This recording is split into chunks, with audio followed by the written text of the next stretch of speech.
No, I'm really just a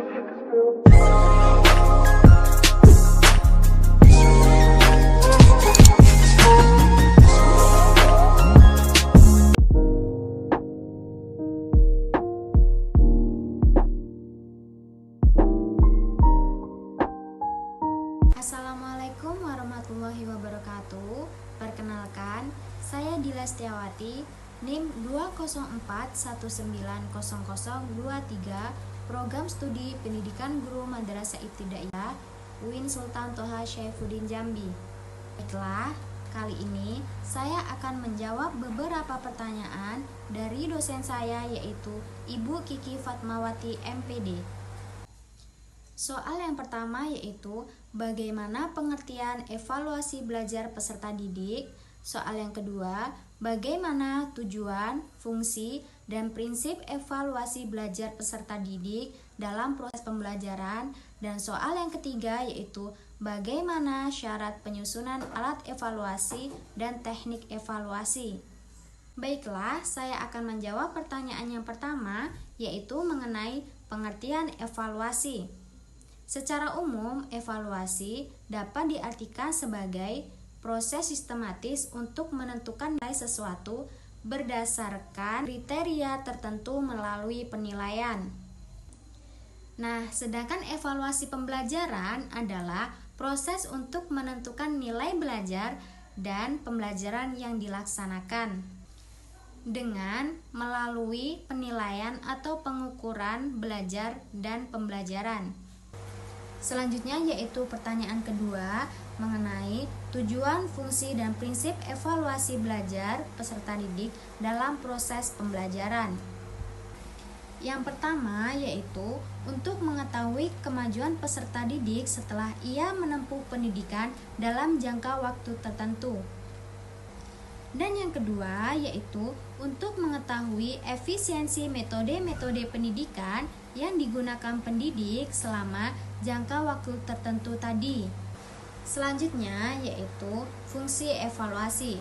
Fungsi evaluasi ini terdiri dari fungsi diagnostik, fungsi institusional, fungsi manajemen, fungsi administratif, fungsi kurikuler, dan fungsi edukatif. Adapun fungsi evaluasi bagi siswa, fungsi evaluasi bagi guru, dan fungsi evaluasi bagi sekolah. Fungsi evaluasi bagi siswa digunakan untuk mengukur pencapaian keberhasilan dalam mengikuti pelajaran. Sedangkan fungsi evaluasi bagi guru dapat mengetahui siswa mana yang sudah menguasai pelajaran dan siswa mana yang belum. Dan yang terakhir yaitu fungsi evaluasi sekolah. Fungsi evaluasi sekolah ini untuk mengukur ketepatan kurikulum atau silabus. Selanjutnya yaitu prinsip-prinsip evaluasi. Prinsip-prinsip evaluasi ini diantaranya 1. Kontinuitas, artinya dari tahap penyusunan rencana pembelajaran hingga pelaporannya harus tetap dipantau secara kontinu. Yang kedua yaitu komprehensif, artinya guru tidak hanya dituntut agar siswa dapat memahami materi, tetapi guru juga dituntut agar dapat membentuk karakter siswa yang baik. Selanjutnya yaitu kooperatif, artinya pembelajaran yang dilakukan harus berkoordinasi dengan berbagai elemen yang ikut adil dalam perkembangan siswa. Yang keempat yaitu objektif. Contoh, siswa tersebut mendapatkan nilai yang kurang baik. Berarti nilai tersebut harus dicantumkan dan catatan untuk memotivasi siswa dan pemberitahuan kepada orang tua. Dan prinsip yang terakhir yaitu praktis. Artinya, kegiatan tersebut harus menghemat biaya, waktu, dan tenaga. Selanjutnya yaitu soal nomor 3 mengenai syarat-syarat penyusunan alat evaluasi dan teknik evaluasi.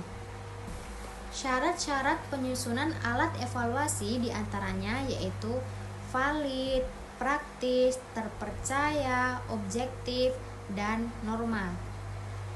Selanjutnya yaitu teknik evaluasi. Teknik evaluasi terdiri dari teknik non-tes dan teknik tes. Teknik non-tes dilakukan dengan cara skala bertingkat, wawancara, daftar cocok, daftar angket, pengamatan, dan riwayat hidup. Sedangkan teknik tes adalah suatu cara untuk mengadakan penilaian yang berbentuk suatu tugas. Dikerjakan peserta didik sehingga menghasilkan nilai yang dicapai dengan nilai yang ditetapkan. Baiklah, itu tadi adalah jawaban dari saya. Kurang dan lebihnya saya mohon maaf. Saya akhiri. Wassalamualaikum warahmatullahi wabarakatuh.